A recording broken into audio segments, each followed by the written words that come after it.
اسی لیے ملک لیا تھا؟ کیا نعرہ لگایا تھا اس ٹائم کہ پاکستان کا مطلب کیا لا الہ، یا یہ نعرہ لگایا تھا کہ پاکستان کا مطلب کیا قوم کی بیٹی بیچ اور ڈالر کما، ریمنڈ ڈیوس کو چھوڑ اور ڈالر کھا؟ سب چور ڈاکو قاتل ہم پر آج مسلط ہوئے بیٹھے ہیں. جانتے ہیں نا ریمنڈ ڈیوس کو؟ کن لوگوں کو اس نے مارا تھا؟ کس ادارے کے وہ لوگ تھے؟ جانتے ہیں نا کون تھے وہ؟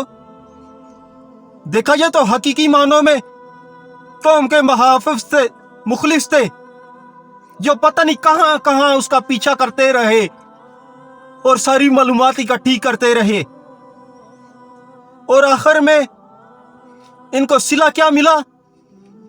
ان کا خون بھی بیچ دیا گیا. کیا وہ ادارہ جس میں شامل تھے، جس ادارے کے تھے، وہ اگر ادارہ چاہتا تو وہ ریمنڈ ڈیوس جا سکتا تھا؟ ہرگز نہیں. اگر سیاسی پریشر تھا بھی تو کسی نہ کسی طرح اس کو مارا جا سکتا تھا، مار کے پھینک دیا جا سکتا تھا، مقابلہ جھوٹا کسی طرح کا بھی بنا کے وہ کیا جا سکتا تھا، لیکن کسی نے نہیں کیا، کیونکہ یہاں سب کو ڈالر چاہیے. جو کچھ اس ٹائم کر سکتے تھے، روک سکتے تھے، ان کی آنکھوں پہ پٹی بندھی ہوئی تھی.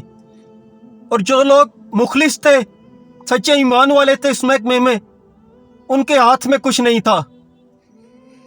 اللہ اکبر. آج آپ کسی حکومتی نمائندے پہ بات نہیں کر سکتے، کسی عدالت، کسی جج پہ آپ بات نہیں کر سکتے. کیوں؟ آخر کیا وجہ ہے؟ کسی حاکم، کسی جنرل، کسی ادارے پہ بات نہیں کی جا سکتی. کس لیے؟ اگر سب کے ہاتھ پاک صاف ہیں تو ڈر کیا ہے ان کو؟ کیوں آوازوں کو بند کرایا جا رہا ہے؟ کوئی ہے اس کا جواب دینے والا؟ خیر کوئی نہیں، انشاءاللہ وہ یہاں بھی رسوا اور ذلیل ہو کے مریں گے، اور قیامت کے دن تو دردناک عذاب ان کا منتظر ہے ہی، خود ہی وہ دیکھ لیں گے. اللہ اکبر. ڈاکٹر اسرار احمد کہا کرتے تھے کہ انقلاب خون دیے بغیر نہیں آتا. لیکن دوستو یہ نہیں کہ ایک دو بندے اٹھیں اور انقلاب کا نعرہ لگائیں اور مارے جائیں اور بات ختم. اس کے لیے ہمیں ذہن سازی کرنی ہوگی. ٹھیک ہے، اپنے اللہ سے سچے دل سے ایک عہد کرنا ہوگا کہ اللہ، جینا مرنا تیرے لیے ہے.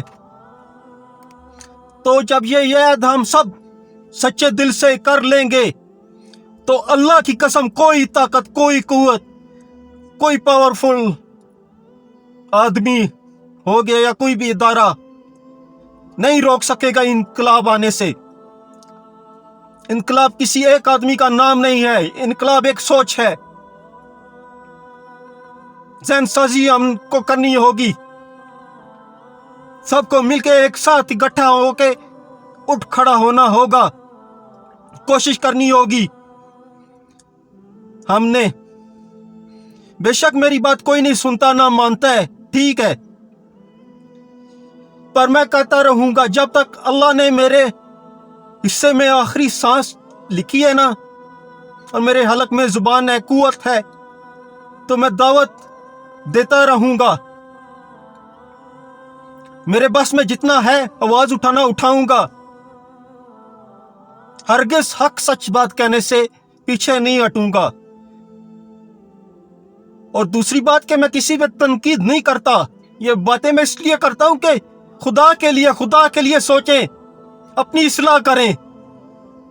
اب بھی کچھ نہیں بگڑا، اب بھی ہم اصلاح اپنی کر لیں تو جو گناہ ہم سے ہوئے ہیں اللہ تعالیٰ کی ذات معاف کرنے والی ہے، کر دے گی. لیکن اس کے راستے پہ چلنے والے پہ تو آئیں.